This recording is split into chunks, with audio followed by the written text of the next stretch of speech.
In reading the Bible, do you know that there are three different kinds of human beings? There are the people that the Bible refers to as being wise. Then there is a second person that the Bible refers to as being foolish. But you see, in between the wise and the foolish, I also observed that the Bible mentioned a third category, or should I call it the middle category, which are the simple. So we have the wise, the simple, and the foolish.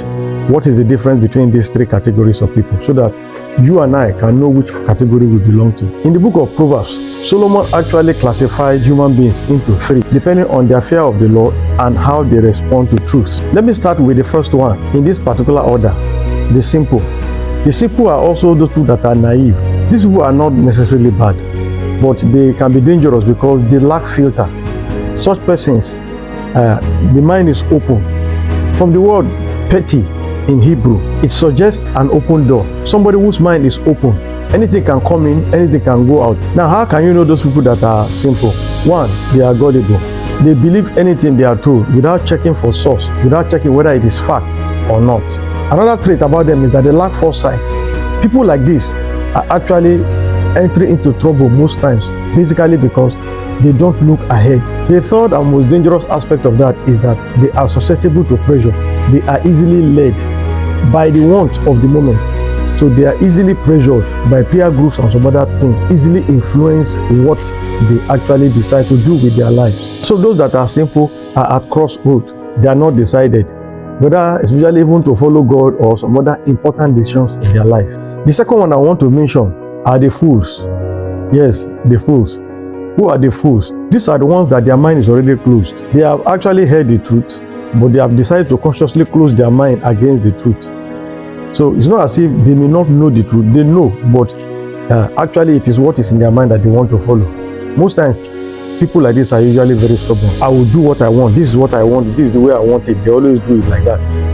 So this is another trait of somebody who is a fool. So in conclusion, a fool is somebody who knows the right way, but always chooses their own way, because their own way is the right way in their eyes. Now let's go to how you know them. One, they are unteachable. According to Proverbs chapter 1 verse 7, they are right in their own eyes. They despise correction. The second trait about them is confidence in self. I'm not talking about self-confidence. Confidence in self. According to book of Proverbs chapter 12 verse 15, a fool's way is always right in his own eyes. So those people are actually like that. They are confident in self, not self-confidence. There's a difference between the two. Another trait about them is that they lack self-control. They do anything they want to do the way they want to do it. They don't care whose ox is God. They see anything out. It's another trait of the fool. The last trait about them is that they are complacent. They think because things are just the way it is and everything is moving fine in their favor, they don't need to change. Those people hardly see any need for them to change. They don't understand the importance of growth and development in a life. They don't understand the difference between growth and development as a human being. Now let's look at the last one, which is, I'm sure, is our favorite, the wise. Who are the wise? The wise are not necessarily people who don't make mistakes. The wise are those particular people who adjust their life according to the truth. They are much more intentional about living their life right. But one other thing is that what actually is the right thing? There has to be a standard about what is right, because what may be right in America may not be right in Nigeria. What may be right in Igbo land may not be right in Yoruba land. You see, so there has to be a standard, and that's why there is a righteousness of God, the standard righteousness of God, which is Jesus Christ.